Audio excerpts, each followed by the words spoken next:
ಆತ್ಮೀಯರೇ ನಮಸ್ಕಾರ. ಶೈಕ್ಷಣಿಕ ಮನೋವಿಜ್ಞಾನ ವಿಷಯಕ್ಕೆ ಸಂಬಂಧಿಸಿದ ಮೊದಲಿನ 4 ಅಧ್ಯಾಯಗಳ ಕುರಿತು ನಾವು ಅಭ್ಯಾಸ ಮಾಡಿದ್ವಿ. ಇವತ್ತು 5ನೇ ಅಧ್ಯಾಯ ವೈಯಕ್ತಿಕ ಭಿನ್ನತೆಗಳು ಇಂಡಿವಿಜುವಲ್ ಡಿಫರೆನ್ಸಸ್ ಈ ಅಧ್ಯಾಯದ ಕುರಿತು ಅಭ್ಯಾಸ ಮಾಡೋಣ. ಪರೀಕ್ಷಾ ದೃಷ್ಟಿಯಿಂದ ಈ ಒಂದು ಅಧ್ಯಾಯವನ್ನ ನಾವು 4 ಭಾಗಗಳಾಗಿ ವಿಂಗಡಿಸಿದೀವಿ. ಮೊದಲನೇ ಒಂದು ಭಾಗ ಯಾವ್ದಾತಂದ್ರೆ ವೈಯಕ್ತಿಕ ಭಿನ್ನತೆಗಳ ಕುರಿತು ತಿಳಿದುಕೊಳ್ಳೋದದ. 2ನೇ ಭಾಗದಲ್ಲಿ ಬುದ್ಧಿಶಕ್ತಿಯ ಕುರಿತು ಅಭ್ಯಾಸ ಮಾಡೋಣ. 3ನೇ ಒಂದು ಅವಧಿಯಲ್ಲಿ ಸಂವೇಗಾತ್ಮಕ ಬುದ್ಧಿಶಕ್ತಿಯ ಕುರಿತು ಅಭ್ಯಾಸ ಮಾಡೋಣ ಮತ್ತು 4ನೇ ಒಂದು ಭಾಗದಲ್ಲಿ ನಾವು ಸೃಜನಶೀಲತೆಯ ಕುರಿತು ತಿಳಿದುಕೊಳ್ಳೋಣ. ಸೊ ಒಟ್ಟಾರೆ ಇದನ್ನ 4 ಭಾಗಗಳಾಗಿ ವಿಂಗಡಿಸಿವಿ. ನಿಮ್ಮ ಪರೀಕ್ಷಾ ದೃಷ್ಟಿಯಿಂದ ಈ ಅಂಶಗಳನ್ನ ಮಾಡಿದ್ರೆ ಅಷ್ಟ ಸಾಕು, ಅಷ್ಟ ಸಿಲೆಬಸ್ ಅದ. ಇನ್ನ ಇವತ್ತಿನ ಒಂದು ಅವಧಿ ಏನದಲ್ಲ, ಈ ಅವಧಿಯಲ್ಲಿ ನಾವು ವೈಯಕ್ತಿಕ ಭಿನ್ನತೆಗಳು ಇಂಡಿವಿಜುವಲ್ ಡಿಫರೆನ್ಸಸ್ ಅಂತ ಏನದಲ್ಲ, ಈ ಭಾಗದ ಕುರಿತು ತಿಳಿದುಕೊಳ್ಳುವಂತ ಪ್ರಯತ್ನ ಮಾಡೋಣ. ಅದರಲ್ಲೂ ಕೂಡ ವೈಯಕ್ತಿಕ ಭಿನ್ನತೆಗಳಿಗೆ ಸಂಬಂಧಪಟ್ಟಂತೆ ನಾವು ಯಾವೆಲ್ಲ ಅಂಶಗಳನ್ನ ಅಭ್ಯಾಸ ಮಾಡ್ತೇವೆ ಅನ್ನೋದನ್ನ ಒಂದ್ಸಲ ರಿವ್ಯೂ ಮಾಡೋಣ. ಇದರಲ್ಲಿ ಮೊದಲನೇ ಒಂದು ಹಂತದಲ್ಲಿ ನಾವು ವೈಯಕ್ತಿಕ ಭಿನ್ನತೆಯ ಅರ್ಥ ಮತ್ತು ಸ್ವರೂಪದ ಕುರಿತು ಅಭ್ಯಾಸ ಮಾಡ್ತೀವಿ. 2ನೇ ಭಾಗದಲ್ಲಿ ವೈಯಕ್ತಿಕ ಭಿನ್ನತೆಯ ವರ್ಗೀಕರಣ. ಇಲ್ಲಿ 2 ರೀತಿ ವರ್ಗೀಕರಣ ಬರ್ತಾವ, ಅಂತರ್ಗತ ಮತ್ತು ಅಂತರ್ವೈಯಕ್ತಿಕ ಭಿನ್ನತೆಗಳು ಅಂತ ಹೇಳಿ ಬರ್ತಾವ. ಮತ್ತ 3ನೇ ಹಂತದಲ್ಲಿ ವೈಯಕ್ತಿಕ ಭಿನ್ನತೆಯ ಕ್ಷೇತ್ರಗಳು ಅಂತ ಹೇಳಿ ಬರ್ತಾವ. 10 ಕ್ಷೇತ್ರಗಳು ಬರ್ತಾವ, ಅವುಗಳ ಕುರಿತು ಅಭ್ಯಾಸ ಮಾಡೋದ. ಮತ್ತು 4ನೇ ಭಾಗದಲ್ಲಿ ಈ ವೈಯಕ್ತಿಕ ಭಿನ್ನತೆಗಳ ಕಾರಣಗಳೇನಿದಾವ ಅನ್ನೋದು ನೋಡೋಣ. ಇಲ್ಲಿ 3 ಕಾರಣಗಳು ಬರ್ತಾವ: ಅನುವಂಶೀಯತೆ, ಲಿಂಗ ಮತ್ತು ಪರಿಸರದ ಪ್ರಭಾವ ಅಂತೇಳಿ ಇವುಗಳನ್ನ ಅಭ್ಯಾಸ ಮಾಡೋಣ. ಆಮೇಲೆ 5ನೇ ಹಂತದಲ್ಲಿ ಶೈಕ್ಷಣಿಕ ನಿಹಿತಾರ್ಥಗಳು ಅಂತ ಹೇಳಿ ಬರ್ತದ, ಇವುಗಳನ್ನ ಅಭ್ಯಾಸ ಮಾಡೋದ. ಸೊ ಇವತ್ತ ಮೊದಲನೇ ಒಂದು ಭಾಗ ಏನದಲ್ಲ ಅದ್ರ ಕುರಿತ ನಾವು ನೋಡ್ತಾ ಹೋಗೋಣ. ಇಲ್ಲಿ ಒಂದೇ ಒಂದು ಪಾಯಿಂಟ್ ಏನದಲ್ಲ, ಪರಿಕಲ್ಪನೆ ಅಂದ್ರೆ ವೈಯಕ್ತಿಕ ಭಿನ್ನತೆಯ ಅರ್ಥ ಮತ್ತು ಸ್ವರೂಪವನ್ನು ತಿಳ್ಕೊಳ್ಳೋಣ. ವೈಯಕ್ತಿಕ ಭಿನ್ನತೆ ಅಂತಂದ್ರೆ ನಿಮ್ಗೆ ಸಾಮಾನ್ಯವಾಗಿ ಗೊತ್ತದ ಏನಂತಂದ್ರೆ ಒಬ್ಬ ವ್ಯಕ್ತಿ ಇನ್ನೊಬ್ಬನಂಗೆ ಇರಂಗಿಲ್ಲ. ಇದು ಸಾಮಾನ್ಯ ಅರ್ಥದಲ್ಲಿ ನಮ್ಗೆ ಅಷ್ಟು ಗೊತ್ತದ. ಬಟ್ ಮನೋವಿಜ್ಞಾನಿಗಳು ನೀಡಿದಂತ ವ್ಯಾಖ್ಯೆ ಪ್ರಕಾರ ವೈಯಕ್ತಿಕ ಭಿನ್ನತೆ ಅಂದ್ರೆ ಏನು ಅನ್ನೋದನ್ನ ಇಲ್ಲಿ ನಾವು ನೋಡ್ತಾ ಹೋಗೋಣ. ಇಲ್ಲಿ ವ್ಯಾಖ್ಯೆ ಅದ ನೋಡ್ರಿ: ಒಬ್ಬನನ್ನು ಇನ್ನೊಬ್ಬನಿಂದ ಬೇರ್ಪಡಿಸುವ ಮತ್ತು ತನ್ಮೂಲಕ ಪ್ರತಿಯೊಬ್ಬ ವ್ಯಕ್ತಿಯನ್ನು ಅದ್ವಿತೀಯನನ್ನಾಗಿ ಮಾಡುವ ಲಕ್ಷಣಗಳೇ ವೈಯಕ್ತಿಕ ಭಿನ್ನತೆಗಳು ಅಂತ ಹೇಳಿ ಕರೀತಾರ. ಇದ್ರಾಗ 2 ಅಂಶಗಳನ್ನ ತಾವು ಅಬ್ಸರ್ವ್ ಮಾಡಿದಿರಿ. ಏನಂತಂದ್ರ ಒಬ್ಬನನ್ನ ಇನ್ನೊಬ್ಬನಿಂದ ಬೇರ್ಪಡಿಸುವಂತ ಅಂಶಗಳೇನದವಲ್ಲ ಇವು, ಮತ್ತ ತನ್ಮೂಲಕ ಪ್ರತಿಯೊಬ್ಬ ವ್ಯಕ್ತಿಯನ್ನ ಅದ್ವಿತೀಯನನ್ನಾಗಿ ಮಾಡುವಂತ ಅಂಶಗಳು ತಂದಂಗೆ. ಅದ್ವಿತೀಯ ಅನ್ನೋದು 2ನೇದು. ಬೇರ್ಪಡಿಸೋದಂದ್ರೆ ಬೈಫರ್ಕೇಟ್ ಮಾಡೋದು ತಂದಂಗೆ. ಅವು ಕಣ್ಣಿಗೆ ಕಾಣ್ತಾವ ನಮಗೆಲ್ಲ. ಬೇರ್ಪಡಿಸುವಂತ ಅಂಶಗಳು ಎಲ್ಲಕ್ಕೆಲ್ಲ ಕಣ್ಣಿಗೆ ಕಾಣ್ತಾವ.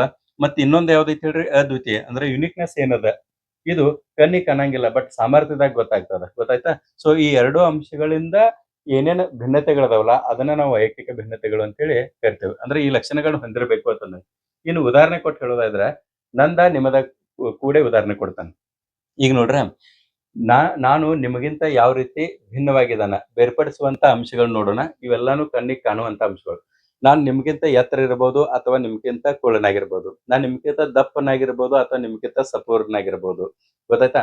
ನಾನ್ ನಿಮ್ಗಿಂತ ಫೇರ್ ಇರ್ಬೋದು ಅಥವಾ ನಿಮ್ಗಿಂತ ಡಲ್ ಇರ್ಬೋದು.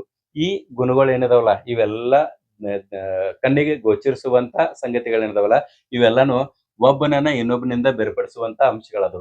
ಇನ್ನ ನಾನು ನಿಮಗಿಂತ ಯಾವ ರೀತಿಯಲ್ಲಿ ಅದ್ವಿತೀಯನಾಗಿದ್ದಾನಂತಂದ್ರ ಅವ್ ಕಣ್ಣಿಗೆ ಕಾಣಂಗಿಲ್ಲ. ಅವ್ ಯಾವತ್ತಂದ್ರ ಮಾನಸಿಕ ಸಾಮರ್ಥ್ಯದಲ್ಲಿ ನಾನ್ ನಿಮ್ಗಿಂತ ಡಿಫ್ರೆಂಟ್ ಇರಬಹುದು. ಕಲಿವಿನ ವೇಗ ನಿಮ್ಗಿಂತ ನಂದು ಸ್ಪೀಡ್ ಇರ್ಬೋದು ಅಥವಾ ಕಡಿಮೆ ಇರಬಹುದು. ತಿಳಿತಿಲ್ಲ? ಸೊ ಇಂಥವ್ ನನಗ ಅಭಿರುಚಿ, ಆಸಕ್ತಿ, ಇವು ಅಭಿಕ್ಷಮತೆ ಇವೆಲ್ಲಾನು ಕೂಡ ನಿಮ್ಗಿಂತನೂ ಬೇರೆ ಅದಾವ. ಇವು ಕಣ್ಣಿಗೆ ಕಾಣ್ದಿದ್ರು ಕೂಡ ನನ್ನ ವರ್ತನೆಯ ಮೂಲಕ ಅವು ಗೋಚರಿಸ್ತಾವ. ಗೊತ್ತಾಯ್ತಾ? ಸೊ ಇಂಥ ಗುಣಗಳೇನದವಲ್ಲ ಅದಕ್ಕೆ ಅದ್ವಿತೀಯ ಅಂತ ಹೇಳಿ ಕರಿತೀವಿ. ಸೊ ಒಟ್ಟಾರೆ ಒಂದು ಡೆಫಿನೇಷನ್ ಏನ್ ನೆನ್ಪಿಡ್ಬೇಕಂದ್ರ ಒಬ್ಬನನ್ನು ಇನ್ನೊಬ್ಬನಿಂದ ಬೇರ್ಪಡಿಸುವಂತಹ ಮತ್ತು ತನ್ಮೂಲಕ ಪ್ರತಿಯೊಬ್ಬ ವ್ಯಕ್ತಿಯನ್ನು ಅದ್ವಿತೀಯನಾಗಿ ಮಾಡುವಂತ ಲಕ್ಷಣಗಳೇನದವಲ್ಲ ಇದಕ್ಕೆ ನಾವು ಏನ್ ಕರಿತೀವಿ ಅಂತಂದ್ರೆ ವೈಯಕ್ತಿಕ ಭಿನ್ನತೆಗಳು ಅಂತ ಹೇಳಿ ಕರಿತೀವಿ. ಇಲ್ಲಿ ಇದರ ಸ್ವರೂಪವನ್ನು ನೋಡೋದಾಯ್ತು ಅಂತ ತಿಳ್ಕೊಳ್ರಿ. ಮೊದಲನೇ ಒಂದು ಪಾಯಿಂಟ್ ನೋಡ್ರಿ, ಇಲ್ಲಿ ಏನಂತಂದ್ರೆ ಜಗತ್ತಿನ ಯಾವುದೇ ಇಬ್ಬರು ವ್ಯಕ್ತಿಗಳು ಎಲ್ಲಾ ಗುಣಗಳಲ್ಲೂ ಕೂಡ ಅವರು ಸಮಾನವಾಗಿರುವುದಿಲ್ಲ. ನೀವು ಯಾವ್ದು ಬೇಕಾದ ವ್ಯಕ್ತಿಗಳನ್ನ ತಗೊಂಡ್ ಬರ್ರಿ, ಇವನ್ ಟ್ವಿನ್ಸ್ ಮಕ್ಕಳನ್ನ ತೆಗೆದುಕೊಂಡ್ರು ಕೂಡ ಅವ್ರ ಗುಣಗಳದಾಗ ಡಿಫ್ರೆನ್ಸ್ ಇರ್ತದ. ನೋಡಾಕ್ ಸೇಮ್ ಅದನ್ನು ಕೂಡ ಗುಣಗಳಲ್ಲಿ ಭಿನ್ನತೆ ಇರ್ತದೆ. ಇದನ್ನ ವೈಯಕ್ತಿಕ ಭಿನ್ನತೆಯ ಲಕ್ಷಣ ಅಂತ ಹೇಳಿ ಕರಿತೀವಿ. 2ನೇದು, ಕೆಲವೊಂದಿಷ್ಟು ವ್ಯಕ್ತಿಗಳು ನೋಡ್ರಿ ಕಲಿಕೆ ದರದಲ್ಲಿ ಕೂಡ ವ್ಯತ್ಯಾಸ ಇರ್ತದ. ಕೆಲವರು ಸ್ಪೀಡ್ ಆಗಿ ಕಲಿತಾರ, ಕೆಲವರು ಸ್ಲೋ ನಿಧಾನವಾಗಿ ಕಲಿತಾರ. ಹೇಳ್ತಾ ಇನ್ನ ಕೆಲವರಿಗೆ ಸ್ಮೃತಿ ಶಕ್ತಿ ಅತಿ ಹೆಚ್ಚತ್ ಅಂತ ತಿಳ್ಕೊಳ್ರಿ. ಇನ್ನು ಕೆಲವರಿಗೆ ಬೇಗ ಮರೆಯುವಂತ ಗುಣ ಇರ್ತದೆ. ಆಯ್ತಾ? ಇನ್ನು ಕೆಲವರು ಸಾಮಾಜಿಕ ವರ್ತನೆಯನ್ನು ಭಿನ್ನತೆಯಲ್ಲಿ ಹೊಂದಿರ್ತಾರ. ಏನಂತಂದ್ರ ಕೆಲವರು ಜನಪ್ರಿಯತೆಯನ್ನು ಹೊಂದಿರ್ತಾರ, ಎಲ್ಲರ ಜೊತೆಗೆ ಬೇಗ ಬೆರಿತಾರ, ಆಮೇಲೆ ಕೂಡಿರ್ತಾರ. ಆದ್ರೆ ಕೆಲವು ಜನ ಒಂಟಿಯಾಗಿರ್ಲಿಕ್ಕೆ ಇಷ್ಟಪಡ್ತಾರ. ಆಯ್ತಾ? ಸೊ ಕೆಲವೊಂದು ಶೈಕ್ಷಣಿಕ ಭಿನ್ನತೆಗಳಿರ್ತಾವ. ಕೆಲವೊಂದು ಕಲಿಯೋ ವೇಗ ಹೆಚ್ಚಿರ್ತದ, ಕೆಲವ್ರು ಕಡಿಮೆ ಇರ್ತದ. ಇಂಥವ್ ಎಲ್ಲಾ ಭಿನ್ನತೆಗಳೇನದಾವಲ್ಲ ಇವೆಲ್ಲಾನು ಕೂಡ ವೈಯಕ್ತಿಕ ಭಿನ್ನತೆಯ ಲಕ್ಷಣಗಳನ್ನ ನಾ ಇರ್ಲಿ ನಿಮ್ಗೆ ಗೊತ್ತಾಗ್ತದೆ ಅಂತ ತಿಳ್ಕೊಂಡು 4 ಹೇಳಿದಾನ ನೀವೇನ್ 4 ಬೇಕಾದ್ರೆ ಇದಕ್ಕೆ ಸೇರಿಸುವಂತ ಕೆಲಸ ಮಾಡ್ರಿ ಹೇಳ್ತಾ ಕೇವಲ ಈ ಭಿನ್ನತೆ ಮನುಷ್ಯರಲ್ಲಿ ಮಾತ್ರ ಕಾಣಂಗಿಲ್ಲ. ವೈಯಕ್ತಿಕ ಭಿನ್ನತೆ ಅನ್ನೋದು ಪ್ರಾಣಿಗಳಲ್ಲಿಯೂ ಕೂಡ ಕಂಡು ಬರ್ತದೆ ನಮಗೆ ಹೇಳ್ತಾ ಒಂದು ಹಸುವಿನ ಪ್ರತಿಕ್ರಿಯೆ ವೇಗಕ್ಕೂ ಮತ್ತೊಂದು ಹಸುವಿನ ಪ್ರತಿಕ್ರಿಯೆ ವೇಗಕ್ಕೂ ಕೂಡ ವ್ಯತ್ಯಾಸ ಇರ್ತದೆ ಅಂದ್ರೆ ಸೊ ಇದು ವೈಯಕ್ತಿಕ ಭಿನ್ನತೆ ಅನ್ನೋದು ಕೇವಲ ಮನುಷ್ಯರಲ್ಲಿ ಅಷ್ಟೇ ಅಲ್ಲ ಪ್ರಾಣಿಗಳಲ್ಲೂ ಇದು ಅನ್ನೋದು ತಮಗೆ ಗೊತ್ತಿರಲಿ. ಇನ್ನ ಎರಡನೇ ಅಂಶ ಭಿನ್ನತೆಯ ವಿಧಗಳು. ಇದ್ರಾಗ 2 ಪ್ರಕಾರಗಳದಾವ ಇವುಗಳನ್ನ ನಾವು ಅಭ್ಯಾಸ ಮಾಡೋಣ. ಇದ್ರಾಗ ಮೊದಲನೇದು ಯಾವ್ದಂದ್ರೆ ಅಂತರ್ಗತ ಭಿನ್ನತೆ ಇಂಟ್ರಾ ಇಂಡಿವಿಜುವಲ್ ಡಿಫ್ರೆನ್ಸ್ ಅಂತ ಹೇಳಿ ಕರಿತೀವಿ. ಮತ್ತೆ ಎರಡನೇದು ಯಾವ್ದಂದ್ರೆ ಅಂತರ್ ವೈಯಕ್ತಿಕ ಭಿನ್ನತೆ ಅಂತ ಹೇಳಿ ಇಂಟರ್ ಇಂಡಿವಿಜುವಲ್ ಡಿಫ್ರೆನ್ಸ್ ಅಂತ ಹೇಳಿ ಕರಿತೀವಿ. ಮೊದಲನೇ ಒಂದು ಅರ್ಥವನ್ನು ನೋಡೋಣ. ಮೊದಲನೇ ಒಂದು ಅಂತರ್ಗತ ಭಿನ್ನತೆ ಇದಲ್ಲ ಇದರ ಅರ್ಥ ಅದಕ್ಕೊಂದು ಉದಾಹರಣೆ ಮತ್ತು ಅದರ ಶೈಕ್ಷಣಿಕ ಅನ್ವಯ ಯಾವ ರೀತಿ ಆಗ್ತದೆ ಅನ್ನೋದು ನೋಡೋಣ. ಇಲ್ಲಿದ್ರ ಅರ್ಥ ನೋಡ್ರಿ. ಒಬ್ಬನೇ ವ್ಯಕ್ತಿಯ ವಿವಿಧ ಸಾಮರ್ಥ್ಯಗಳಲ್ಲಿನ ವ್ಯತ್ಯಾಸ ಏನದಲ್ಲ ಅದಕ್ಕೆ ನಾವು ಅಂತರ್ಗತ ಭಿನ್ನತೆ ಅಂತ ಹೇಳಿ ಕರಿತೀವಿ. ಉದಾಹರಣೆಗೆ ಇಲ್ಲಿ ಒಬ್ಬ ವ್ಯಕ್ತಿ ಇದಾನ, ಈ ವ್ಯಕ್ತಿಯ ನಡುವೆ ಇರುವಂತ ವ್ಯತ್ಯಾಸಗಳು ಏನೇನಿದಾವಲ್ಲ ಅದೊಂದು. ಈಗ ಉದಾಹರಣೆಗೆ ನನ್ನ ಒಳಗೆ ಏನೇನು ವ್ಯತ್ಯಾಸಗಳು ಅದಾವಲ್ಲ ಅವೆಲ್ಲಾನು ಕೂಡ ಅಂತರ್ಗತ ಭಿನ್ನತೆಗಳು ಅಂತಂದಂಗೆ ಆಯ್ತಾ. ಸೊ ಇದಕ್ಕೆ ಉದಾಹರಣೆ ನೋಡ್ರಿ. ಇಲ್ಲಿ ಹುಡುಗಿ ಹೆಸರದ ಇನ್ನು ಹುಡುಗನ್ ಮಾಡ್ಕೊಡ್ರಿ, ರವಿ ಅಂತ ಮಾಡ್ಕೊಡ್ರಿ. ಯಾರು ಹೇಳ್ರಿ, ಇಲ್ಲಿ ಮೇಲ್ಗಡೆ ಇದನ್ನೇ ರವಿ. ಸೊ ರವಿ ಗಣಿತದಲ್ಲಿ ಹೆಚ್ಚು ಅಂಕ ಗಳಿಸುತ್ತಾನೆ, ಆದರೆ ಸಮಾಜ ವಿಜ್ಞಾನದಲ್ಲಿ ಕಷ್ಟಪಡುತ್ತಾನೆ. ಅಂದ್ರೆ ಇಲ್ಲಿ ಅವನಲ್ಲೇನೆ ವ್ಯತ್ಯಾಸಗಳು ಕಂಡುಬಂದಿಲ್ಲ. ಒಂದ್ ವಿಷಯದಾಗ ಅವ್ನು ಮುಂದಿದಾನ, ಇನ್ನೊಂದು ವಿಷಯದಾಗ ಕಷ್ಟಪಡ್ತಾನ. ಈ ಭಿನ್ನತೆ ಏನದಲ್ಲ ಅದಕ್ಕೆ ಅಂತರ್ಗತ ಭಿನ್ನತೆ ಅಂತ ಹೇಳಿ ಕರಿತೀವಿ. ಹಿಂಗ್ ಕ್ಲಾಸ್ ರೂಮ್ದಾಗೂ ಕೂಡ ಏನಾಗ್ತದ ಅಂದ್ರೆ ಮಗುವಿನ ದುರ್ಬಲ ವಿಷಯವನ್ನು ಗುರುತಿಸ್ಬೇಕು ನೀವು, ಮತ್ತೆ ಬಲವಾದ ವಿಷಯದ ಮೂಲಕ ಅದನ್ನು ಪ್ರೇರೇಪಿಸುವಂತ ಕೆಲಸ ಆಗ್ಬೇಕು. ಇಷ್ಟ ಶೈಕ್ಷಣಿಕ ನೀತಾರ್ಥ ಇರ್ತದ. ಓಕೆ. ಇನ್ನು ಎರಡನೇದು ಏನಂತಂದ್ರ ಅಂತರ್ ವೈಯಕ್ತಿಕ ಭಿನ್ನತೆ ಅಂತಂದ್ರ ಈಜಿಲಿ ಗೊತ್ತಾಗ್ತದ. ಇಲ್ಲಿ ಇಬ್ಬರು ವ್ಯಕ್ತಿಗಳಿದಾರ, ಈ ಇಬ್ಬರು ವ್ಯಕ್ತಿಗಳ ಮಧ್ಯೆ ಇರುವಂತ ಭಿನ್ನತೆಯ ಗುಣಗಳೇನದಾವಲ್ಲ ಲಕ್ಷಣಗಳದಾವಲ್ಲ ಅದಕ್ಕೆ ನಾವ ಏನ್ ಕರಿತೀವಿ ಅಂದ್ರ ಅಂತರ್ ವೈಯಕ್ತಿಕ ಭಿನ್ನತೆ ಇಂಟರ್ ಇಂಡಿವಿಜುವಲ್ ಡಿಫ್ರೆನ್ಸ್ ಅಂತ ಹೇಳಿ ಕರಿತೀವಿ. ಉದಾಹರಣೆಗೆ ವಾಕ್ಯ ರೂಪದಾಗ ನೋಡೋದಾದ್ರೆ ಇಬ್ಬರು ಬೇರೆ ಬೇರೆ ವ್ಯಕ್ತಿಗಳ ನಡುವಿನ ವ್ಯತ್ಯಾಸ ಏನದಲ್ಲ ಅದಕ್ಕೆ ನಾವ ಅಂತರ್ ವೈಯಕ್ತಿಕ ಭಿನ್ನತೆ ಅಂತ ಹೇಳಿ ಕರಿತೀವಿ. ಉದಾಹರಣೆಗೆ ರವಿ ಮತ್ತು ಸ್ಮಿತಾ ನಡುವೆ ದೈಹಿಕ ಬಲ ಹಾಗೂ ಬುದ್ಧಿಶಕ್ತಿಯಲ್ಲಿ ವ್ಯತ್ಯಾಸವದ. ಇವು 2 ಕ್ಷೇತ್ರ ಹೇಳಿವೆ. ಇಂಥವು ಸಾಕಷ್ಟು ಕ್ಷೇತ್ರದಾಗ ಅವ್ರ ಇಬ್ಬರ ನಡುವೆ ವ್ಯತ್ಯಾಸದಲ್ಲ. ಇದನ್ನ ನಾವ್ ಏನ್ ಕರಿತೀವಿ ಅಂದ್ರ ಅಂತರ್ ವೈಯಕ್ತಿಕ ಭಿನ್ನತೆ. ಸೊ ಇಲ್ಲಿ ಶೈಕ್ಷಣಿಕ ಹಿತಾರ್ಥ ಇತರದ ಏನಂತಂದ್ರ ಮಕ್ಕಳ ಸಾಮರ್ಥ್ಯಕ್ಕೆ ತಕ್ಕಂತೆ ನೀವು ಗುಂಪುಗಳನ್ನ ರಚನೆ ಮಾಡ್ಬೇಕು ಅಂದಂಗ. ಅಂದ್ರೆ ನೀವು ಕ್ಲಾಸ್ ರೂಮ್ದಾಗ ಗುಂಪುಗಳನ್ನ ಮಾಡಿ ಆಕ್ಟಿವಿಟೀಸ್ ಎಲ್ಲ ಕೊಡ್ತಿರಲ್ಲ ಅವಾಗ ಅವ್ರ ಸಾಮರ್ಥ್ಯವನ್ನ ಅರಿತು ನೀವು ಗುಂಪುಗಳನ್ನ ಮಾಡಿದ್ರೆ ಬಹಳ ಒಳ್ಳೇದಾಗ್ತದ ಅಂತಂದಾಗ. ಓಕೆ. ಸೊ ಇವು 2 ಪ್ರಕಾರಗಳು ಗೊತ್ತಾದನ. ಇನ್ನು ಮೂರನೇ ಒಂದು ಅಂಶದ ಕುರಿತು ನಾವು ಅಭ್ಯಾಸ ಮಾಡೋಣ. ಏನಂತಂದ್ರೆ ಮೂರನೇ ಅಂಶ ಯಾವ್ದು ಹೇಳ್ರಿ, ಭಿನ್ನತೆಯ ಕ್ಷೇತ್ರಗಳು ಅಂತೇಳಿ. ಇಲ್ಲಿ ನೀವು ಹೆಡ್ಡಿಂಗ್ ಬೇಕಾದ್ರೆ ನೀವು ಭಿನ್ನತೆಯ ಕ್ಷೇತ್ರಗಳಂತೇಳಿ ಬರ್ಕೊಳ್ರಿ. ಇಲ್ಲಿ 10 ಕ್ಷೇತ್ರಗಳನ್ನ ನಾವು ಅಭ್ಯಾಸ ಮಾಡೋದ. ಅದ್ರ ಮೊದಲನೇದು ಯಾವ್ದಂದ್ರೆ ದೈಹಿಕ ಭಿನ್ನತೆ. ಯಾವ್ದಕ್ ನಾವು ದೈಹಿಕ ಭಿನ್ನತೆ ಅಂತ ಹೇಳಿ ಕರಿತೀವಿ ಅಂದ್ರ ವ್ಯಕ್ತಿ ಮಧ್ಯೆಯಲ್ಲಿ ಇರುವಂತಹ ಎತ್ತರ ಆಗ್ಲಿ, ತೂಕ ಆಗ್ಲಿ, ಕಣ್ಣಿನ ಬಣ್ಣ ಆಗ್ಲಿ, ಕೂದಲಿನ ಬಣ್ಣ ಆಗ್ಲಿ ಅಥವಾ ನಡಿಗೆಯ ಸ್ಟೈಲ್ ಆಗ್ಲಿ ಇವು ಎಲ್ಲನೂ ಕೂಡ ಒಬ್ಬ ವ್ಯಕ್ತಿ ಇದ್ದಂಗೆ ಇನ್ನೊಬ್ಬ ವ್ಯಕ್ತಿ ಇರಂಗಿಲ್ಲ. ಎಲ್ಲರಲ್ಲೂ ಕೂಡ ಭಿನ್ನತೆನೇ ಇರ್ತದೆ. ಸೊ ಈ ಕಣ್ಣಿಗೆ ಗೋಚರಿಸುವಂತ ಅಂಶಗಳೇನೇನದಾವಲ್ಲ ಅವ್ರನ್ನೆಲ್ಲ ನಾವ್ ಏನ್ ಕರಿತೀವಿ ಹೇಳ್ರಿ, ದೈಹಿಕ ಫಿಸಿಕಲ್ ಡಿಫ್ರೆನ್ಸ್, ದೈಹಿಕ ಭಿನ್ನತೆ ಅಂತ ಹೇಳಿ ಕರಿತೀವಿ. ಇನ್ನು ಎರಡನೇದು ಯಾವ್ದಂದ್ರೆ ಮಾನಸಿಕ ಭಿನ್ನತೆ, ಮೆಂಟಲ್ ಡಿಫ್ರೆನ್ಸಸ್ ಅಂತ ಹೇಳಿ ಕರಿತೀವಿ. ಇದ್ರಾಗ ಒಬ್ಬ ವ್ಯಕ್ತಿ ಇನ್ನೊಬ್ಬ ವ್ಯಕ್ತಿಗಿಂತನೂ ಎದತ್ರ ಭಿನ್ನತೆ ಇರ್ತಂದ್ರ ತಾರ್ಕಿಕ ಶಕ್ತಿ, ಯೋಚನಾ ಶಕ್ತಿ, ಕಲ್ಪನಾ ಶಕ್ತಿ, ಸೃಜನಶೀಲತೆ, ಅವಧಾನ, ಅಟಿಟ್ಯೂಡ್ ಇಂತ ಎಲ್ಲಾ ಅಂಶಗಳಲ್ಲಿಯೂ ಕೂಡ ಆತ ಭಿನ್ನತೆಯನ್ನು ಹೊಂದಿರ್ತಾನ. ಇದಕ್ಕೆ ಏನ್ ಕರಿತೀವಿ ಅಂತಂದ್ರೆ ಮಾನಸಿಕ ಭಿನ್ನತೆ ಅಂತ ಹೇಳಿ ಕರಿತೀವಿ ಎರಡನೇದು. ಇನ್ನು ಮೂರನೇದು ಏನಂತಂದ್ರೆ ಶೈಕ್ಷಣಿಕ ಸಾಧನೆಯಲ್ಲಿಯೂ ಕೂಡ ನಾವು ಸಾಕಷ್ಟು ಭಿನ್ನತೆಯನ್ನು ನೋಡ್ತೀವಿ. ಯಾವತ್ತಂದ್ರೆ ಒಂದೇ ಬುದ್ಧಿಶಕ್ತಿ ಇದ್ದರೂ ಕೂಡ ಒಂದು ಕ್ಲಾಸ್ ರೂಮ್ದಾಗ ಒಂದೇ ವಯಸ್ಸಿನ ಸಮವಯಸ್ಕನ ಮಕ್ಕಳಿದ್ದು ಬುದ್ಧಿಶಕ್ತಿಯಲ್ಲಿ ಸೇಮ್ ಇದ್ರೂ ಕೂಡ ಅವರ ಜ್ಞಾನ ಮತ್ತು ಸಾಧನೆಯಲ್ಲಿ ವ್ಯತ್ಯಾಸ ಇರ್ತದ. ಒಬ್ಬ 100ಕ್ಕೆ 100 ತಗೋಬಹುದು, 90 ಮಾರ್ಕ್ಸ್ ತಗೊಳ್ಬಹುದು. ಇವೆಲ್ಲಾನು ಕೂಡ ಭಿನ್ನತೆ ಇರ್ತಾವ. ತಿಳ್ತಾ ಇದಕ್ಕೆ ನಾವ್ ಏನ್ ಕರಿತೀವಿ ಅಂದ್ರೆ ಶೈಕ್ಷಣಿಕ ಸಾಧನೆಯಲ್ಲಿನ ಭಿನ್ನತೆಗಳು ಅಂತ ಹೇಳಿ ಕರಿತೀವಿ. ಇನ್ನು ನಾಲ್ಕನೇದು ಯಾವ್ದಂದ್ರೆ ಗತಿ ಸಾಮರ್ಥ್ಯದಲ್ಲಿನ ಭಿನ್ನತೆಗಳು ಅಂತಂದ ಮೋಟಾರ್ ಸ್ಕಿಲ್ಸ್ ನಾಗ ಡಿಫ್ರೆನ್ಸ್ ಇರ್ತದ. ಉದಾಹರಣೆಗೆ ನಾವು ಯಾವುದೇ ಒಂದು ಇದಕ್ಕೆ ಅನುಕ್ರಿಯೆ ವೇಗ ಇರ್ತದಲ್ಲ, ಪ್ರಶ್ನೆ ಕೇಳಿದ್ರೆ ಅದಕ್ಕೆ ಉತ್ತರ ಕೊಡುವಂತ ವೇಗ ಆಗ್ಲಿ ಅಥವಾ ನಮ್ಗೆ ಕೊಟ್ಟಂತ ಕೆಲಸವನ್ನು ಮಾಡುವಂತ ವೇಗ ಆಗ್ಲಿ. ಸೊ ಅನುಕ್ರಿಯೆ ವೇಗದಲ್ಲಿ ವ್ಯತ್ಯಾಸ ಇರ್ತದ, ಸ್ನಾಯು ಚಲನೆಯಲ್ಲಿ ವ್ಯತ್ಯಾಸ ಕಂಡು ಬರ್ತದ, ಕರ ಕೌಶಲ್ಯಗಳಲ್ಲಿ ವ್ಯತ್ಯಾಸಗಳು ಕಂಡು ಬರ್ತಾವ. ಇಂತ ಎಲ್ಲದಕ್ಕೂ ಕೂಡ ನಾವ್ ಏನ್ ಕರಿತೀವಿ ಅಂತಂದ್ರೆ ಗತಿ ಸಾಮರ್ಥ್ಯದ ಭಿನ್ನತೆಗಳು ಅಂತ ಹೇಳಿ ಕರಿತೀವಿ. ಇನ್ನು ಐದನೇದು ಭಾವನಾತ್ಮಕ ಭಿನ್ನತೆ ಅಂತಂದ್ರೆ ಇಮೋಷನಲ್ ಡಿಫ್ರೆನ್ಸಸ್. ಇದರಲ್ಲಿ 2 ಪ್ರಕಾರ ಇರ್ತಾವ. ಒಂದು ಧನಾತ್ಮಕ ಭಾವನೆ, ಇನ್ನೊಂದು ಋಣಾತ್ಮಕ ಭಾವನೆ. ಧನಾತ್ಮಕ ಭಾವನೆ ಪ್ರೀತಿ, ಹರ್ಷ, ದಯೆ, ಕರುಣೆ, ಮಾಯೆ ಇಂಥವೆಲ್ಲಾನು ಕೂಡ ಹೊಂದಿರ್ತಾರೆ. ಇನ್ನು ಕೆಲವು ಜನ ಏನಿರ್ತಾರಂದ್ರ ಋಣಾತ್ಮಕ ಭಾವನೆಗಳನ್ನ ಹೊಂದಿರ್ತಾರೆ. ಅವ್ರಿಗೆ ಭಯ, ಕೋಪ, ಉದ್ವೇಗ, ಆಮೇಲೆ ಅಸೂಯೆ ಇಂಥ ಎಲ್ಲ ಗುಣಗಳನ್ನ ಹೊಂದಿರ್ತಾರೆ. ಸೊ ಇದನ್ನ ನಾವು ಭಾವನಾತ್ಮಕ ಭಿನ್ನತೆ ಅಂತ ಹೇಳಿ ಕರಿತೀವಿ. ಇನ್ನು ಇದರಲ್ಲಿ 6ನೇದು ಯಾವ್ದೈತಂದ್ರೆ ಸಾಮಾಜಿಕ ಮತ್ತು ನೈತಿಕ ಭಿನ್ನತೆ ಅಂತ ಹೇಳಿ ಕರಿತೀವಿ. ಇದ್ರಾಗ ಕೆಲವು ಜನರು ಹೆಂಗಿರ್ತಾರಂದ್ರ ಜನಪ್ರಿಯರಾಗಿ ಇರ್ಲಿಕ್ಕೆ ಬಯಸ್ತಾರ. ಹಿಂಗಾಗಿ ಅವ್ರು ಸಮಾಜದಲ್ಲಿ ಇರುವಂತ ವ್ಯಕ್ತಿಗಳ ಜೊತೆಗೆ ಬೇಗ ಬೆರೆತುಕೊಳ್ತಾರ, ಬೇಗ ಮಾತಾಡ್ಸೋದು ಕಲಿತಾರ. ಇದೆಲ್ಲಾನು ಕೂಡ ಅವರು ಸಮಾಜಕ್ಕೆ ಬೇಕಾದಂತ ಗುಣಗಳನ್ನ ಎಲ್ಲಾ ಬೆಳೆಸ್ಕೊಳ್ತಾರ. ಯಾರಿಗೆ ಸಾಮಾಜಿಕ ಗುಣಗಳನ್ನ ಬೆಳೆಸ್ಕೊತಾರಲ್ಲ ಅವ್ರಲ್ಲಿ ನೈತಿಕ ಗುಣಗಳು ಕೂಡ ಆಟೋಮೆಟಿಕ್ ಆಗಿ ಹೆಚ್ಚಾಗ್ತಾ ಹೋಗ್ತಾವ. ಇನ್ನು ಕೆಲವು ಜನ ಇರ್ತಾರ, ಅವರು ಒಬ್ಬಂಟಿಯಾಗಿರ್ಲಿಕ್ಕೆ ಇಷ್ಟಪಡ್ತಾರ, ಅವ್ರಿಗೆ ಹೊಂದಾಣಿಕೆ ಸಮಸ್ಯೆ ಇರ್ತದ. ಹಿಂಗಾಗಿ ಈ ಗುಣಗಳು ಹೆಚ್ಚಾದಂಗ ಅವರು ಅಪಸಮಾಯೋಜಿತ ಗುಣಗಳನ್ನ ಬೆಳೆಸ್ಕೊಂಡು ಅವ್ರ ಸಮಾಜದಲ್ಲಿ ಹೊಂದಾಣಿಕೆಯ ಸಮಸ್ಯೆಯನ್ನ ಮಾಡ್ಕೊಂಡ್ ಬಿಡ್ತಾರ ಅಂತ ಹೇಳ್ತಾ ಇದಕ್ ನಾವ್ ಏನ್ ಕರಿತೇವ್ರಿ ಸಾಮಾಜಿಕ ಅಥವಾ ನೈತಿಕ ಭಿನ್ನತೆ ಅಂತ ಹೇಳಿ ಕರಿತೀವಿ. 6ನೇದಾಯ್ತು. 7ನೇದು ಯಾವ್ದತ್ತಂದ್ರೆ ಆಸಕ್ತಿ ಮತ್ತು ಅಭಿಕ್ಷಮತೆಯ ಭಿನ್ನತೆ. ಕೆಲವರಿಗೆ ಸಂಗೀತ, ಸಾಹಿತ್ಯ ಇಂಥದ್ರಾಗೆಲ್ಲಾನು ಆಸಕ್ತಿ ಇದ್ರೆ ಇನ್ನು ಕೆಲವು ಜನರಿಗೆ ಅದ್ರಾಗ ಆಸಕ್ತಿ ಇರದೇ ಇರಬಹುದು. ತಿಳಿತಾ? ಆಮೇಲೆ ಅಭಿಕ್ಷಮತೆ ಅಂತಂದ್ರೆ ನಮ್ಮಲ್ಲಿ ಇರುವಂತ ಸಹಜ ಸಾಮರ್ಥ್ಯ. ನಮಗೆ ಯಂತ್ರಗಳನ್ನ ಬಳಸಕ್ಕೆಲ್ಲ ಸಹಜ ಸಾಮರ್ಥ್ಯ ಇರ್ಬೋದು, ಅಥವಾ ಶೈಕ್ಷಣಿಕ ಒಲವಿನ ಬದಲಿ ಸಹಜ ಸಾಮರ್ಥ್ಯ ಹೆಚ್ಚಿರ್ಬೋದು, ಕೆಲವೊಂದು ಕಡಿಮೆ ಇರ್ತದೆ. ಇದನ್ನ ಆಸಕ್ತಿ ಮತ್ತು ಅಭಿಕ್ಷಮತೆಯ ಭಿನ್ನತೆ ಅಂತ ಹೇಳಿ ಕರಿತೀವಿ. ಇನ್ನು 8ನೇದು ಮನೋಧೋರಣೆಗಳು ಅಂತಂದ್ರೆ ಅಟಿಟ್ಯೂಡ್ಸ್ ಅನ್ನಂಗ್. ಇಲ್ಲಿ ಧನಾತ್ಮಕ ಅಟಿಟ್ಯೂಡ ಮತ್ತು ಋಣಾತ್ಮಕ ಅಟಿಟ್ಯೂಡ ಮತ್ತು 3ನೇದು ತಟಸ್ಥ ಅಂತ ಹೇಳಿ ಬರ್ತದೆ. ಅಂದ್ರೆ ಯಾವುದೇ ಒಂದು ವಿಷಯ ವಸ್ತುವಿನ ಕುರಿತು ನಮಗೆ ಇರುವಂತಹ ಧನಾತ್ಮಕ ಭಾವನೆ ಮತ್ತು ಋಣಾತ್ಮಕ ಭಾವನೆ ಅಂತಂದಂಗೆ ಗೊತ್ತಾಯ್ತಾ. ಆ ಧೋರಣೆ ಏನಿರ್ತದ ಬಹಳ ಇಂಪಾರ್ಟೆಂಟ್ ಇರ್ತದ. ಸೊ ಇದು ಪ್ರತಿ ಒಂದು ಕಲಿಕೆಗೆ ನಮ್ಮ ಪಾಸಿಟಿವ್ ಅಟಿಟ್ಯೂಡ್ ಇತ್ತು ಅಂತ ತಿಳ್ಕೊಳ್ರಿ, ಅದು ನಮಗ್ ಬೇಗ ಅರ್ಥ ಆಗ್ತದ, ಅದನ್ನ ಕಲಿತೀವಿ. ಮತ್ತೆ ನೆಗೆಟಿವ್ ಇತ್ತು ಅಂತ ತಿಳ್ಕೊಳ್ರಿ ವಿಷಯ ಅಥವಾ ವಸ್ತುವಿನ ಕುರಿತು, ಅವಾಗ ನಮ್ಮ ಕಲಿಕೆಯಲ್ಲಿ ಹಿಂದುಳಿಲಿಕ್ಕೆ ಕಾರಣ ಆಗ್ತದ ಅಂತಾನೆ. ಇನ್ನು ಕೆಲವು ಜನ ಇರ್ತಾರ, ಅವ್ರು ತಟಸ್ಥರು ಇರ್ತಾರ. ತಿಳಿತಾ? ಇದನ್ನ ನಾವೇನ್ ಕರಿತೀವಿ ಮನೋಧೋರಣೆಯಲ್ಲಿನ ಭಿನ್ನತೆ.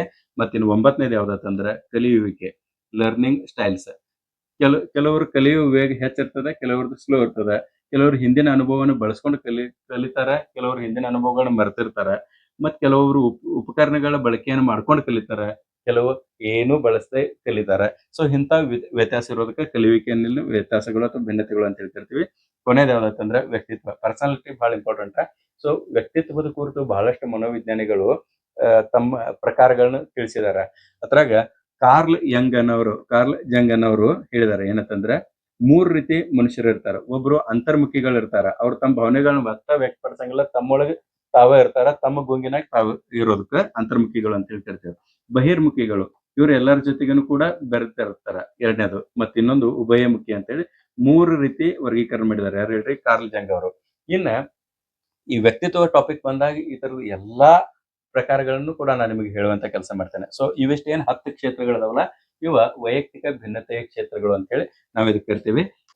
ಇನ್ನು ನೆಕ್ಸ್ಟ್ ನೋಡ್ರಿ, ಭಿನ್ನತೆಯ ಅಲೆಗಳು ಅಥವಾ ತರಗತಿಯಲ್ಲಿನ ಸಮಸ್ಯೆಗಳು. ಈಗ 10 ಕ್ಷೇತ್ರದ ಭಿನ್ನತೆಗಳನ್ನ ನಾವು ಅಭ್ಯಾಸ ಮಾಡಿದ್ವು. ಆ ಭಿನ್ನತೆಗಳಿಂದಾಗಿ ಏನೇನು ಸಮಸ್ಯೆಗಳು ಉಂಟಾಗ್ತಾವ ತರಗತಿಯಲ್ಲಿ ಅನ್ನೋದನ್ನ ನಾವು ನೋಡ್ಬೇಕು. 2 ರೀತಿ ಸಮಸ್ಯೆಗಳಾಗ್ತಾವ. 1ನೇದು ಯಾವ್ದತ್ತಂದ್ರೆ ಕಲಿಕೆಯಲ್ಲಿನ ಸಮಸ್ಯೆಗಳು, ಮತ್ತು 2ನೇದು ಹೊಂದಾಣಿಕೆಯ ಸಮಸ್ಯೆಗಳು. ಈ 2 ಸಮಸ್ಯೆಗಳನ್ನ ನಾವು ಅರ್ಥಕೊಳ್ಬೇಕು. ಕಲಿಕೆಯಲ್ಲಿನ ಸಮಸ್ಯೆಗಳಲ್ಲಿ ಮುಖ್ಯವಾಗಿ 3 ಪಾಯಿಂಟ್ ಅದಾವ. 1ನೇದು ನೋಡ್ರಿ, 1ನೇದು ಯಾವ್ದತ್ತಂದ್ರೆ ಕಲಿಕೆಯ ದರದಲ್ಲಿನ ವ್ಯತ್ಯಾಸ ತಂಗ್. ಕಲಿಕೆಯ ದರದಲ್ಲಿನ ವ್ಯತ್ಯಾಸ ಅಂತಂದ್ರೆ ಇಲ್ಲಿ ಕಲಿಯುವಿನ ವೇಗ ತಂದಂಗ್. ಒಂದೇ ಕ್ಲಾಸ್ ರೂಮ್ದಾಗ ವಿದ್ಯಾರ್ಥಿಗಳು ಇದ್ದಾಗೂ ಕೂಡ ಕೆಲವು ವಿದ್ಯಾರ್ಥಿಗಳು ಕಲಿತಾರೆ, ಕೆಲವು ವಿದ್ಯಾರ್ಥಿಗಳು ಕಲಿದೇ ಇರಬಹುದು. ಅದಕ್ಕೆ ಕಾರಣಗಳು ಏನು ಅನ್ನೋದನ್ನ ತಿಳ್ಕೊಳ್ಬೇಕು.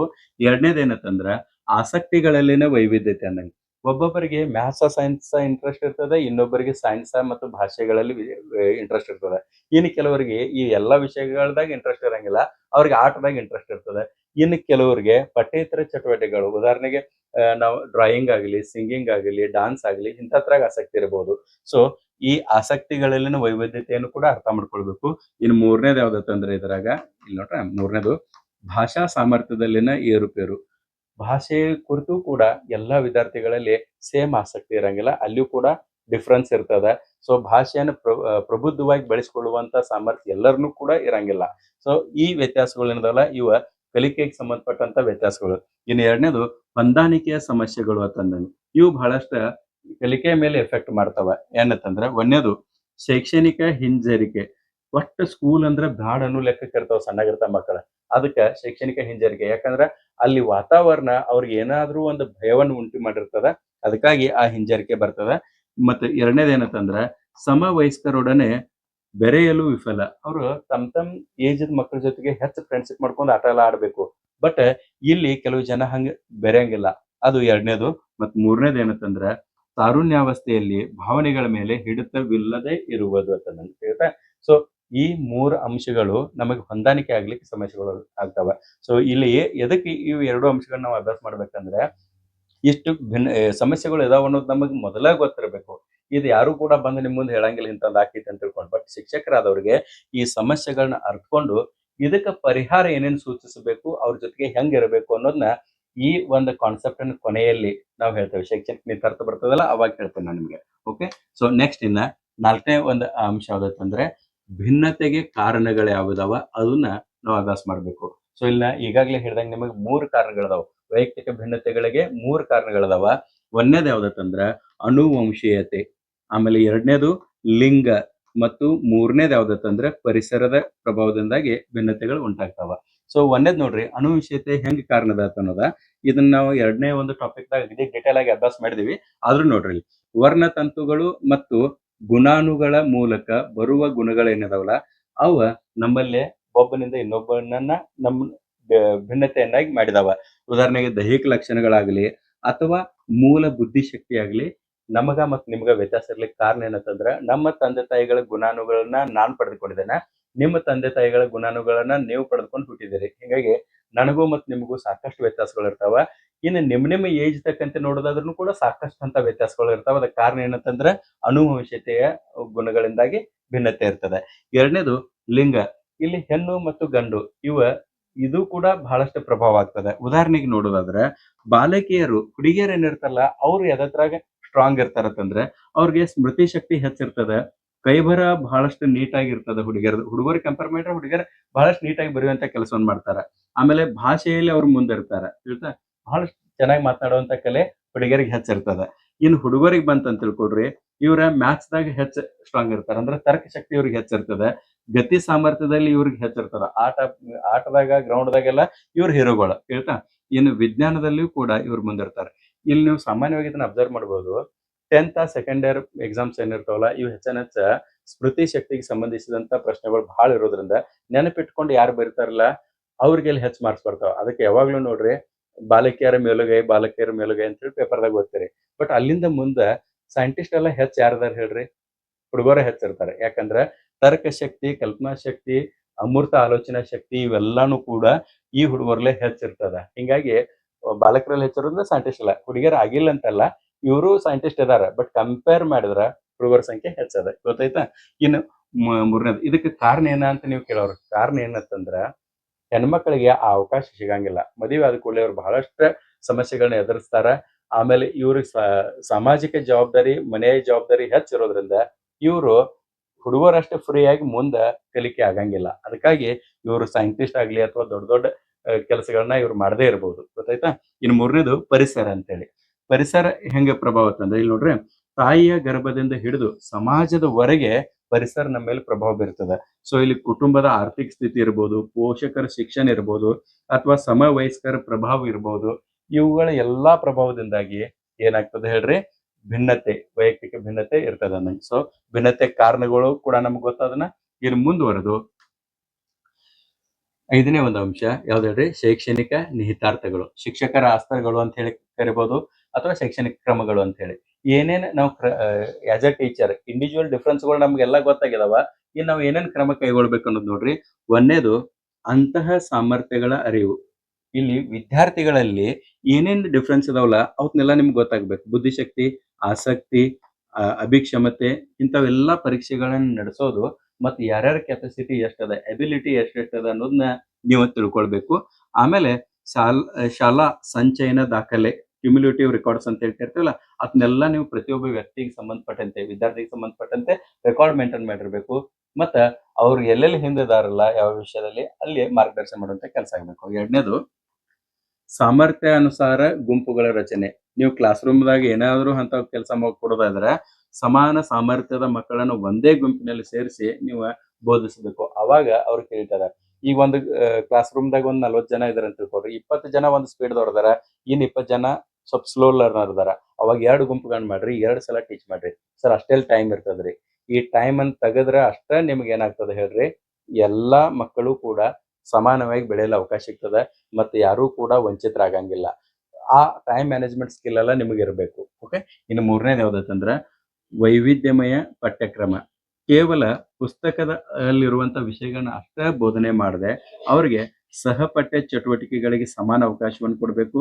ವಿದ್ಯಾರ್ಥಿ ಮತ್ತು ಸಮುದಾಯದ ಅಗತ್ಯತೆಗೆ ತಕ್ಕಂತೆ ಪಠ್ಯಕ್ರಮದ ರಚನೆ ಆಗಬೇಕು. ಆ ಪಠ್ಯಕ್ರಮ ರಚನೆ ನೀವು ಮಾಡಂಗಿಲ್ಲ, ಅದನ್ನ ಮಾಡೋದು ಗೌರ್ಮೆಂಟ್ ಲೆವೆಲ್ದಾಗ ಆಗಿರ್ತದ. ಅದ ತಿಳ್ತಾ ಪಠ್ಯ ಪುಸ್ತಕ ರಚನಾ ಸಮಿತಿ ಅವ್ರು ಮಾಡಿರ್ತಾರ. ಬಟ್ ಅವ್ರು ಇಟ್ಕೊಂಡಂತ ಉದ್ದೇಶಗಳು ಏನೇನಿದಾವು ಮತ್ತು ಗುರಿಗಳು ಏನಿದಾವಲ್ಲ ಅದನ್ನ ಈಡೇರಿಸುವಲ್ಲಿ ಪ್ರಮುಖ ಪಾತ್ರ ಶಿಕ್ಷಕಂದ ಇರ್ತದ. ಅದಕ್ಕೆ ನೀವು ಪರ್ಫೆಕ್ಟ್ ಆಗಿ ಕೆಲಸ ಮಾಡಬೇಕು. ಅದನ್ನ ಇನ್ ನೆಕ್ಸ್ಟ್ ನೋಡ್ರಿ. 4ನೇದು ಯಾವ್ದಂದ್ರೆ ಗುಂಪು ವಿಧಾನ, ಗ್ರೂಪ್ ಆಕ್ಟಿವಿಟೀಸ್. ಇಲ್ಲಿ ಸೂಕ್ತ ಬೋಧನಾ ವಿಧಾನಗಳನ್ನು ತಾವು ಬಳಕೆ ಮಾಡ್ಕೋಬೇಕು.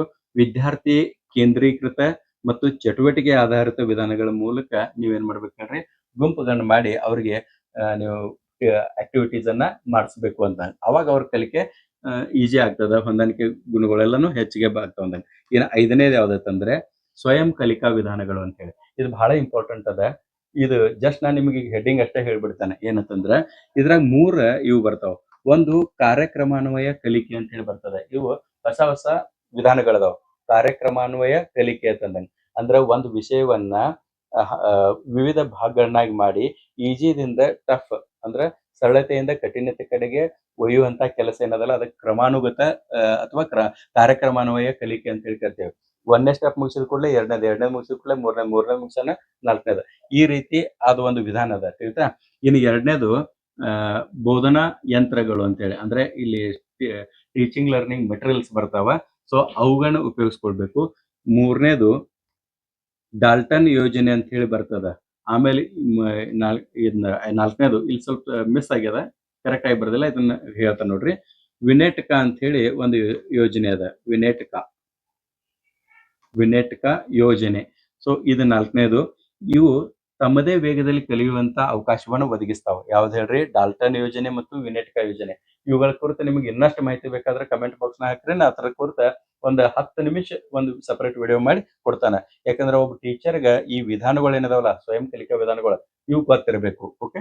ಇನ್ನ 6ನೇದು ಏನಂತಂದ್ರೆ ಪ್ರಾಯೋಗಿಕ ಕ್ರಮಗಳು ಅಂತಂದ್ರೆ ತರಗತಿಯ ಗಾತ್ರ 30ರಿಂದ 40 ವಿದ್ಯಾರ್ಥಿಗಳಿಗೆ ಮಾತ್ರ ಸೀಮಿತವಾಗಿರ್ಬೇಕು. ಮತ್ತ ಹೋಮ್ವರ್ಕ್ ಏನ್ ಕೊಡ್ತಿರ್ಲಿಲ್ಲ, ಈ ಹೋಮ್ವರ್ಕ್ ವಿದ್ಯಾರ್ಥಿಗಳ ಸಾಮರ್ಥ್ಯಕ್ಕೆ ಅನುಸಾರವಾಗಿ ನೀಡಬೇಕು. ಟಾಪರ್ಗೂ ಅದ ಹೋಮ್ವರ್ಕ್, ಮತ್ತ ಆ ಕ್ಲಾಸ್ ನಲ್ಲಿ ಅತಿ ಹಿಂದಿದ್ದಂತ ವಿದ್ಯಾರ್ಥಿಗೂ ಕೂಡ ಅದ ಹೋಮ್ವರ್ಕ್ ಕೊಟ್ರ ಅಂತ ತಿಳ್ಕೊಡ್ರಿ. ಅವ್ ಯಾವಾಗ್ಲೂ ಟಾಪರ್ ಆಗಿ ಉಳಿತಾನ, ಮತ್ತೆ ಹಿಂದೆ ಬೀಳ್ತಾನ.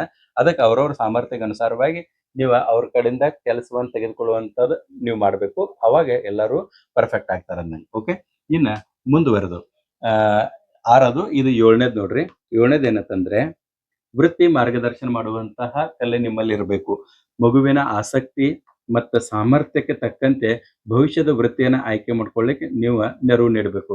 ಇಲ್ಲಿ ಒಂದ್ ನೋಡ್ರ, ಆ ಮಗುವಿನ ಆಸಕ್ತಿ ಮತ್ತು ಅವನ ಸಾಮರ್ಥ್ಯವ ತಕ್ಕಂತೆ ನೀವು ಮಾರ್ಗದರ್ಶನ ಮಾಡ್ಬೇಕು.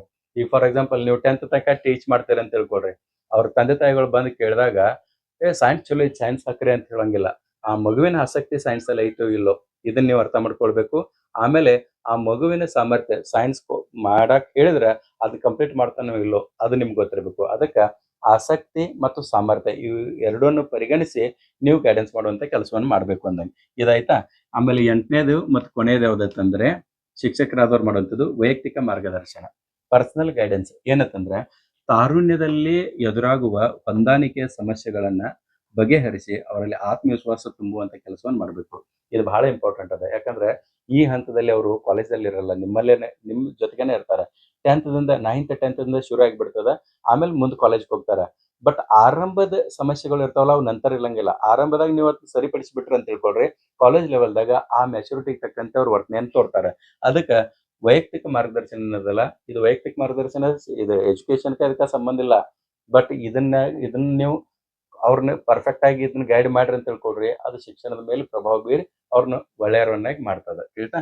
ಸೊ ಇವಿಷ್ಟು ಏನದವಲ್ಲ, ಇವು 8 ಏನ್ ಹೇಳ್ರಿ ಶಿಕ್ಷಕರ ಕಾರ್ಯಗಳು ಅಥವಾ ಶೈಕ್ಷಣಿಕ ನಿಹಿತಾರ್ಥಗಳು ಅಂತಂದಂಗೆ. ಸೊ ಇದಕ್ಕೆ ಸಂಬಂಧಪಟ್ಟಂತೆ ಬರೇ ಶಿಕ್ಷಕರ ಅಟ್ಟ ಆ, ಗೊಂದಲಕ್ಕೆ ಬೀಳ್ಬೇಕೇನ ಇಲ್ಲ. ಶಿಕ್ಷಕರಿಂದ ಅಷ್ಟ ಆಗುವಂತ ಕೆಲಸ ಅಲ್ಲ. ಇದು ಹೆಂಗೈತಿ ಅಂದ್ರ ಸಮಾಜದ ಸಹಭಾಗಿತ್ವದಿಂದ ಆಗುವಂತ ಕೆಲಸ ಅದ. ಅದಕ್ಕ ಮೊದಲನೇ ಪಾತ್ರ ಯಾರತ್ತಂದ್ರ ಶಿಕ್ಷಕರದಾರ. ಎರಡನೇದು ಶಾಲಾ ಆಡಳಿತ ಮಂಡಳಿನೂ ಇದ್ರಾಗ ಕೆಲಸ ಮಾಡ್ಬೇಕು.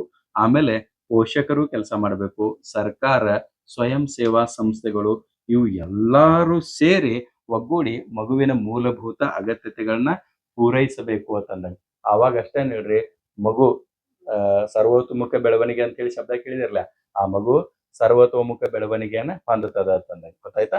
ಸೊ ಇನ್ನು ಮುಂದುವರೆದು ಈ ಒಂದು ವೈಯಕ್ತಿಕ ಭಿನ್ನತೆಗೆ ಸಂಬಂಧಪಟ್ಟಂತೆ ಕ್ಲಾಸ್ ರೂಮ್ಗೆ ಅನ್ವಯ ಮಾಡಿ ಒಂದ್ ಸಮಸ್ಯೆಯನ್ನ ಸಾಲ್ವ್ ಮಾಡೋದು ಹೆಂಗ ಅನ್ನೋದನ್ನ ನೀವು ನೋಡ್ರಿ. ಇಲ್ಲಿ ಶ್ವೇತಾ ಅನ್ನೋ ಒಬ್ಬಾಕಿ ಹುಡುಗಿದಾಳ, ಮತ್ತೆ ಇಲ್ಲಿ ಸ್ಮಿತಾ ಅನ್ನೋ ಇನ್ನೊಬ್ಬಾಕಿ ಹುಡುಗಿದಾಳ. ಶ್ವೇತಾ ಗಣಿತದಾಗ ಅತಿ ಪ್ರತಿಭಾವಂತೆ, ಸ್ಟ್ರಾಂಗ್ ಇದಾಳ. ಬಟ್ ವಿಜ್ಞಾನದಾಗ ಆಕಿಗೆ ಆಸಕ್ತಿ ಇಲ್ಲ. ಮತ್ತಿನ್ನು ಸ್ಮಿತಾಗ ಕ್ರೀಡೆಯಲ್ಲಿ ಅವಳು ಅತಿ ಸ್ಟ್ರಾಂಗ್ ಇದಾಳ. ಬಟ್ ಶೈಕ್ಷಣಿಕವಾಗಿ ಯಾವುದೇ ವಿಷಯದಾಗ ಆಕಿಗೆ ಇಂಟ್ರೆಸ್ಟ್ ಇಲ್ಲ. ಸೊ ಈ ಇಬ್ಬರ ಮಧ್ಯೆ ಇರುವಂತ ವೈಯಕ್ತಿಕ ಭಿನ್ನತೆಗಳು ಗೊತ್ತಾಯ್ತ. ಮತ್ತೆ ಎದೆತರಾಗ ಅವ್ರು ಸ್ಟ್ರಾಂಗ್ ಇದಾರ, ಎದೆತರಾಗ ವೀಕ್ ಇದಾರ ಅನ್ನೋದು ನಿಮ್ಗೆ ಗೊತ್ತಾಯ್ತು. ಹಿಂಗಿದ್ದಾಗ ನೀವು ಕ್ಲಾಸ್ ರೂಮ್ಗೆ ಅನ್ವಯಿಸಿ ಇವರ ಸಮಸ್ಯೆಗಳಿಗೆ ಪರಿಹಾರವನ್ನು ಯಾವ ರೀತಿ ಮಾಡೋದು ಅನ್ನೋದು ನೋಡ್ರಿ. ಮೊದಲನೇದು ರೋಗ ನಿರ್ಣಯ ಅಂತಂದಂಗೆ ಡಯಾಗ್ನೋಸ್ ಮಾಡ್ಬೇಕು ನೀವು. ಏನಂತಂದ್ರೆ ಇವ್ರಿಗೆ ಏನೇನ್ ಸಮಸ್ಯೆಗಳು ಇದಾವ, ಏನೇನ್ ವೀಕ್ನೆಸ್ ಇದಾವ ಅನ್ನೋದು ನಿಮ್ಗೆ ಗೊತ್ತಾಗ್ಬೇಕು. ಸೊ ನಿಮ್ಗೆ ಗೊತ್ತದ ಈಗ ಆಲ್ರೆಡಿ ಏನ್ ಹೇಳ್ರಿ, ಶ್ವೇತಾಳಿಗೆ ತಾರ್ಕಿಕ ಸಾಮರ್ಥ್ಯ ಹೆಚ್ಚದ, ಮತ್ತೆ ಸ್ಮಿತಾಳಿಗೆ ಗತಿ ಸಾಮರ್ಥ್ಯ ಹೆಚ್ಚದ ಅನ್ನೋದು ನಿಮ್ಗೆ ಗೊತ್ತಾಯ್ತು. ಸೊ ನೀವು ರೋಗ ನಿರ್ಣಯ ಮಾಡಿದ್ರಿ. ಇದಕ್ಕೆ ಕಾರಣಗಳು ಏನದಾವ ಅನ್ನೋದು ನೀವು ನೋಡ್ಕೊಳ್ಬೇಕಾದ್ರೆ ಕಾರಣಗಳು ತಮಗ್ ಗೊತ್ತದಾವ. ಏನಂತ ಹೇಳ್ರಿ, ಇವ್ರಿಬ್ಬರ ಅನುವಂಶೀಯತೆ ಬೇರೆ ಅದ. ಅನುವಂಶೀಯತೆ ಇವಳು ಬೇರೆನದಾಳ, ಮತ್ತೆ ಇವಳು ಬೇರೆ ಅದಾಳ ಅನ್ನೋದು ಗೊತ್ತದ. ಮತ್ತೆ ಇವರಿಬ್ಬರ ಆಸಕ್ತಿಯ ಕ್ಷೇತ್ರಗಳು ಕೂಡ ಬೇರೆ ಅದಾವ ಅನ್ನೋದು ಗೊತ್ತಾಗ್ಯದ. ಕಾರಣಗಳು ಗೊತ್ತಾಯ್ದಾವ. ಇನ್ನು ನೀವು ಮಾಡ್ಬೇಕಾದ ಕೆಲಸ ಏನಂತಂದ್ರೆ ಶಿಕ್ಷಕರ ಕ್ರಮ ಏನಂತಂದ್ರೆ ಶ್ವೇತಾಳಿಗೆ ಡಾಲ್ಟನ್ ಯೋಜನೆಯಡಿ ಗಣಿತದಲ್ಲಿ ಪ್ರಗತಿ ಹೊಂದಲು ಅವಕಾಶವನ್ನು ನೀಡಬೇಕು ನೀವು ಶ್ವೇತಾ. ಯಾಕಂದ್ರೆ ಆಕಿ ಮ್ಯಾಥಮೆಟಿಕ್ಸ್ ಇಂಟ್ರೆಸ್ಟ್ ಐತಿ. ಸೊ ಡಾಲ್ಟನ್ ಮೆಥಡ್ ಯೂಸ್ ಮಾಡ್ಕೊಂಡು ಆಕಿ ಗಣಿತ ಕ್ಷೇತ್ರದಾಗ ಅತಿ ಹೆಚ್ಚು ಮುಂದೆ ಹೋಗುವಂಗ ನೀವು ಮಾಡ್ಬೇಕು. ಮತ್ತೆ ಸ್ಮಿತಾ ಏನದಾಳ, ಆಕಿಗೆ ಸಹಪಠ್ಯ ಚಟುವಟಿಕೆ ಅಂದ್ರೆ ಕ್ರೀಡೆಯ ಮೂಲಕ ಶಾಲೆಯಲ್ಲಿ ಆಸಕ್ತಿ ಮೂಡಿಸುವಂತೆ ಮಾಡಬೇಕು. ಸ್ಪೋರ್ಟ್ಸ್ಗಂತೂ ಅತಿ ಹೆಚ್ಚು ಕೊಡೋದು. ಆ ಸ್ಪೋರ್ಟ್ಸ್ಗೆ ಹೆಚ್ಚು ಮಾಡಿದ್ರೆ ಆಟೋಮೆಟಿಕಲಿ ಅವಳು ಇತರೆ ವಿಷಯಗಳಲ್ಲಿಯೂ ಕೂಡ ತನ್ನನ್ನು ತಾನ ಅಭಿವೃದ್ಧಿ ಪಡಿಸ್ಕೊಳ್ಳಿಕ್ಕೆ ಪ್ರಯತ್ನ ಪಡ್ತಾಳು. ಗೊತ್ತಾಯ್ತಾ? ಸೊ ಇದೊಂದು ಲೈವ್ ಎಕ್ಸಾಂಪಲ್ ಆಯ್ತಾ. ಇನ್ನ ಇವತ್ತಿನ ಒಂದು ಅಧ್ಯಾಯದಲ್ಲಿ ನಾವು ಯಾವೆಲ್ಲ ಅಂಶಗಳನ್ನ ಕವರ್ ಮಾಡಿದೀವಿ ಅನ್ನೋದನ್ನ ಒಂದು ಕ್ವಿಕ್ ರಿವ್ಯೂ ಮಾಡೋಣ. ವೈಯಕ್ತಿಕ ಭಿನ್ನತೆಗೆ ಸಂಬಂಧಪಟ್ಟಂತೆ ಮೊದಲನೇ ಒಂದು ಭಾಗದಲ್ಲಿ ಅದರ ಅರ್ಥ ಮತ್ತು ಲಕ್ಷಣಗಳ ಕುರಿತು ಅಥವಾ ಸ್ವರೂಪದ ಕುರಿತು ಅಭ್ಯಾಸ ಮಾಡಿದೀವಿ. ಎರಡನೇ ಒಂದು ಹಂತದಲ್ಲಿ ನಾವು ವೈಯಕ್ತಿಕ ಭಿನ್ನತೆಗಳ ವಿಧಗಳು ಯಾವ್ಯಾವ ಅನ್ನೋದನ್ನ ಅಭ್ಯಾಸ ಮಾಡಿದೀವಿ. 2 ವಿಧಗಳು, ಅಂತರ್ಗತ ಮತ್ತು ಅಂತರ್ ವೈಯಕ್ತಿಕ ಭಿನ್ನತೆಗಳನ್ನ ಅಭ್ಯಾಸ ಮಾಡಿದೀವಿ. ಮೂರನೇ ಒಂದು ಹಂತದಲ್ಲಿ ನಾವು ವೈಯಕ್ತಿಕ ಭಿನ್ನತೆಯ ಕ್ಷೇತ್ರಗಳನ್ನ ಅಭ್ಯಾಸ ಮಾಡಿದೀವಿ. 10 ಕ್ಷೇತ್ರಗಳನ್ನ ನಾವು ನೋಡಿದೀವಿ. 4ನೇ ಹಂತದಲ್ಲಿ ವೈಯಕ್ತಿಕ ಭಿನ್ನತೆಗೆ ಕಾರಣಗಳು ಯಾವ್ದಾವ ಅನ್ನೋದು ಅಭ್ಯಾಸ ಮಾಡಿದೀವಿ. 3 ಕಾರಣಗಳದಾವ. ಅನುವಂಶೀಯತೆ, ಲಿಂಗ ಮತ್ತು ಪರಿಸರದ ಪ್ರಭಾವ ಯಾವ ರೀತಿ ಇದೆ ಅನ್ನೋದು ನೋಡಿದೀವಿ. ಅದಾದ ಕೂಡಲೇ ಇದರ ಸಮಸ್ಯೆಗಳು ಏನದಾವ ಅನ್ನೋದು ನೋಡಿದೀವಿ. ವೈಯಕ್ತಿಕ ಭಿನ್ನತೆಯಿಂದಾಗಿ ಸಮಸ್ಯೆಗಳು ಏನು ಉಂಟಾಗ್ತಾವ. ಒಂದು ಕಲಿಕೆಯ ಸಮಸ್ಯೆಗಳು, ಇನ್ನೊಂದು ಹೊಂದಾಣಿಕೆಯ ಸಮಸ್ಯೆಗಳು, 2 ಬರ್ತಾವ. ಇವೆರಡನ್ನೂ ಅಭ್ಯಾಸ ಮಾಡಿದೀವಿ. ಅದಾದ ಕೂಡಲೇ 6ನೇ ಒಂದು ಭಾಗದಲ್ಲಿ ನಾವು ಶೈಕ್ಷಣಿಕ ನಿಹಿತಾರ್ಥಗಳು, ಶಿಕ್ಷಕ ಏನೇನು ಕ್ರಮ ಕೈಗೊಳ್ಬೇಕು ಅನ್ನೋದರ ಕುರಿತು ನಾವು ಅಭ್ಯಾಸವನ್ನ ಮಾಡಿದೀವಿ. ಸೊ ಇದಿಷ್ಟು ವೈಯಕ್ತಿಕ ಭಿನ್ನತೆಗಳಿಗೆ ಸಂಬಂಧಪಟ್ಟಂತ ಮಾಹಿತಿ ಆಯ್ತು. ಇನ್ನು ಮುಂದಿನ ಒಂದು ಭಾಗದಲ್ಲಿ ನಾವು ಬುದ್ಧಿಶಕ್ತಿಯ ಕುರಿತು ಅಭ್ಯಾಸ ಮಾಡೋಣ. ಅಲ್ಲಿವರೆಗೂ ನಮಸ್ಕಾರ.